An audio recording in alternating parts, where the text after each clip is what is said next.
I've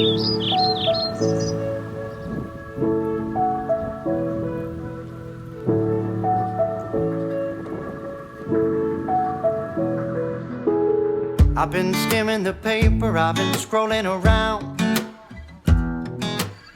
I've been trying to get up, but something's holding me down. I've been shutting my eyes, but getting no rest, no. I've been trying to leave, but can't get out of this nest. Beautiful, huh? It is beautiful here. I don't think I'm gonna vlog too much. Take two. If you watched my 3-minute video, you know that I stopped vlogging 2 minutes into it because there is just so much cool stuff to see here at the Valley of Fire. So we are back again, and that's Rodney and I. Hello, everyone.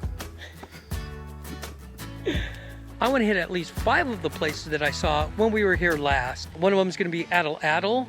The other is going to be the Fire Wave. Mouse's Tank, that's 3. We'll stop by the cabins because I didn't show you that.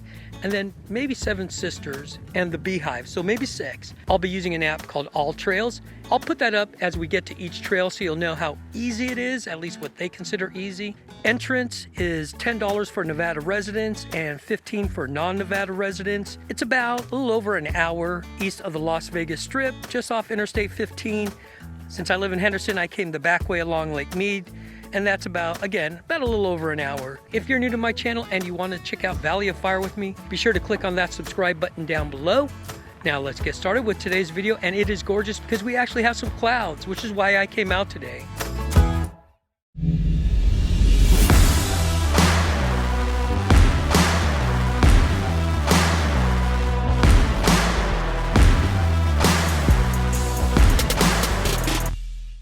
Right behind me is the pay station. Basically, you just put in your money in the envelope. Be sure to tear off the little tag to put on your rear view mirror. That way they know you've paid. Now, there wasn't anyone at the guard gate to get in. I don't know if you can pay at the visitor center, but we just paid here. Just drop it in right there and you're done. Bring a pen. Tip number 1 when you come, besides bring water, bring a pen with you so you can fill that out. Right next to the parking lot is the Valley of Fire State Park Lookout with interpretive signs, and Rodney. Here's a little trail map that is in dire need of replacement, but it does give you the names of the trails. Now we're gonna go hit Elephant Rock. That's a really close walk. You start off with a quick elevation from the parking lot behind me, and if it sounds like I'm breathing hard, I am.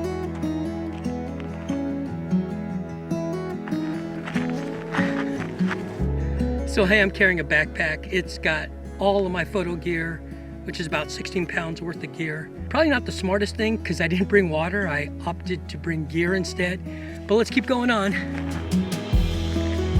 Elephant Rock Loop Trail is rated easy with an elevation gain of 123 feet. The trail is approximately 1.3 miles round trip.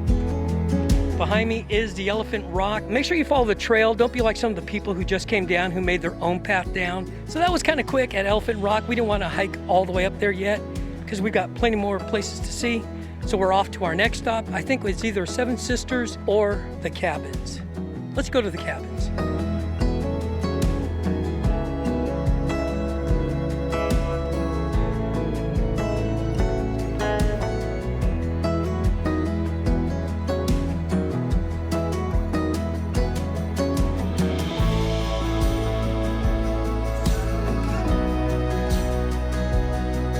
Right behind me are the cabins built by the Civilian Conservation Corps just after Valley of Fire became a state park in 1935. Also nearby here, if you didn't use the restroom at the east gate where we came in, are some more restrooms and actually a picnic area.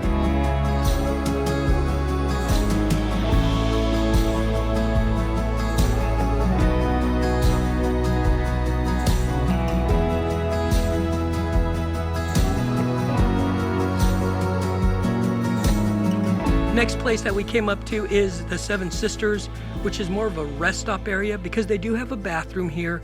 They also have plenty of picnic benches with overhangs, so if it's hot, you have shelter. Otherwise, there's really not much to hike here, but there is a lot to see.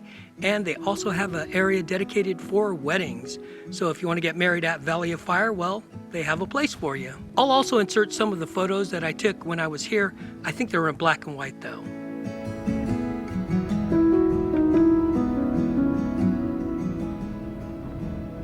So as you leave Seven Sisters and head west on the road, you come to an intersection where the Visitor Center is located. Now they're open 9 a.m. to 4 p.m. daily. And as you head in, because we're still under a mask mandate, gotta put on the mask.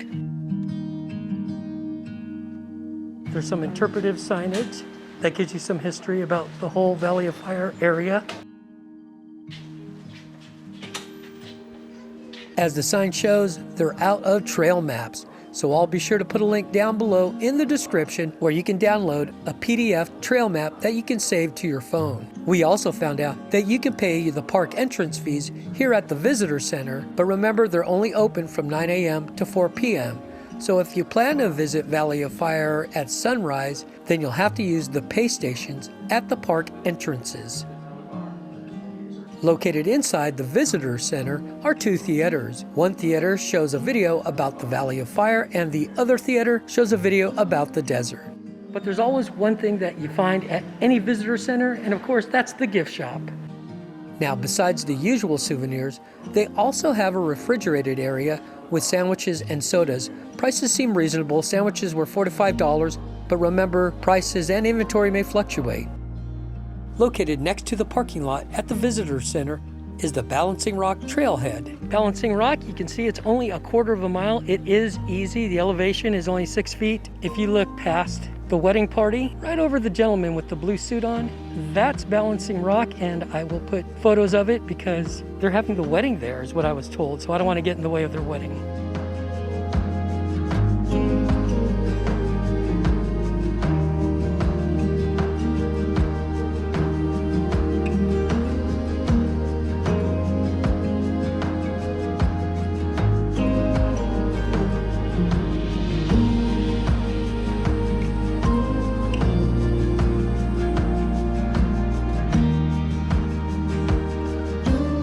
Visitor Center, like I said, was really interesting, worth the stop.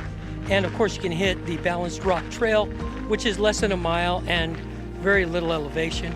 We are now stopping at Mouse's Tank. It's 0.8 miles hike there and back, so as old timers, we should be able to do this.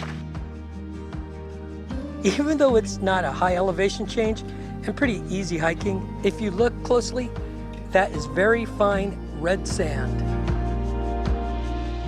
Mouse's Tank is named after Mouse, an outlaw who used the natural water basin as a refuge for drinking water.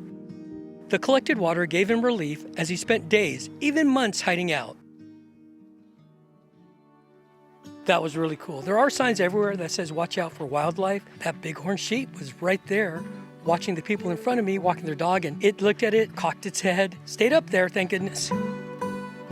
Mouse's Tank Trail is also known for its ancient Native American rock art that dates back 2,000 to 4,000 years ago. I know you can't see that, but we're just around the corner though from the end of trail. There it is, end of trail. So let's see, can we see into Mouse's Tank? That is the end of the trail and Mouse's Tank is down below. It's kind of hard to see. I think this trail is worth it.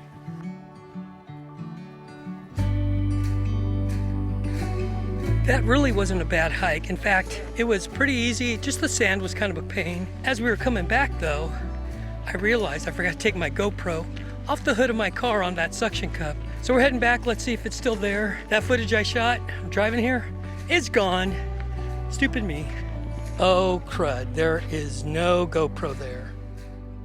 I did put my GoPro away. I did take it off the hood of my car. So as you do get older, you suffer from CRS syndrome, which is can't remember stuff.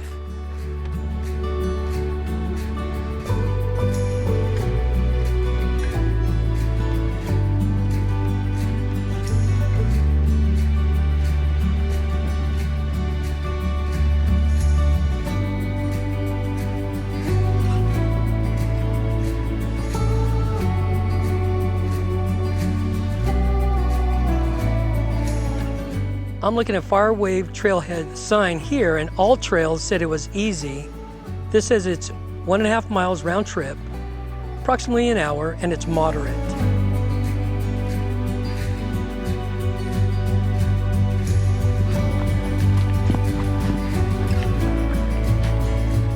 Some places to sit down. I think on the way up I'll need it. We're really close to the end of the Firewave Trail. Yep. All this hiking, 3/4 of a mile, mostly downhill. This is beautiful. Check it out.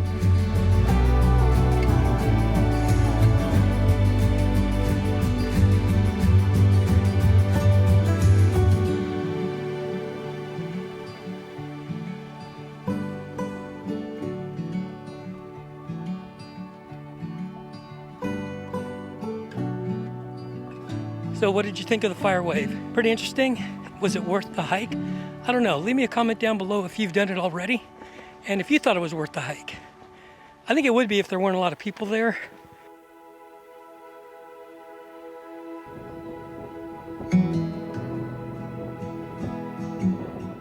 It was a bit of a climb coming up because it's real quick you do that elevation gain. We made it back to the parking lot. Total trip time for us was 40 minutes. Not bad. We still have 2 places to hit, which is Atlatl and the Beehives. Hopefully we'll get to it. Park closes at 4:30. It is a little after 3 right now.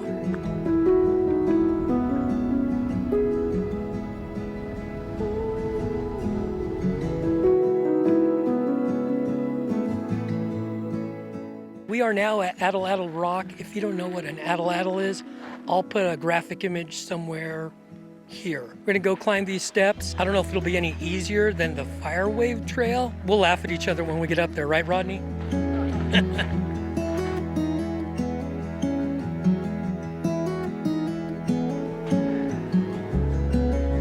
And some petroglyphs.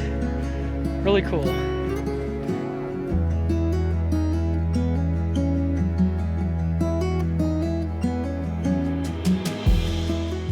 We need to find Ike and smack him around.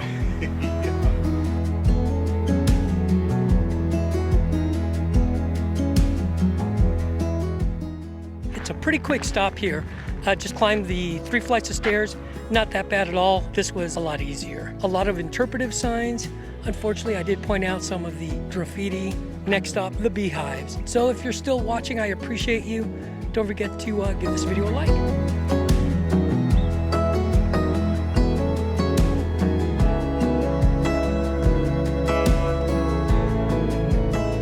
The Beehives are considered an excellent representation of geologic cross-bedding. So the layers or beds represent different layers of silt that are deposited at different times. The beds indicate the angle of the wind or water that was moving at the time the material was deposited. Cross-bedding is very common in sand dunes, beach deposits, and river sediments. I honestly thought that these would be beehive-shaped rock formations.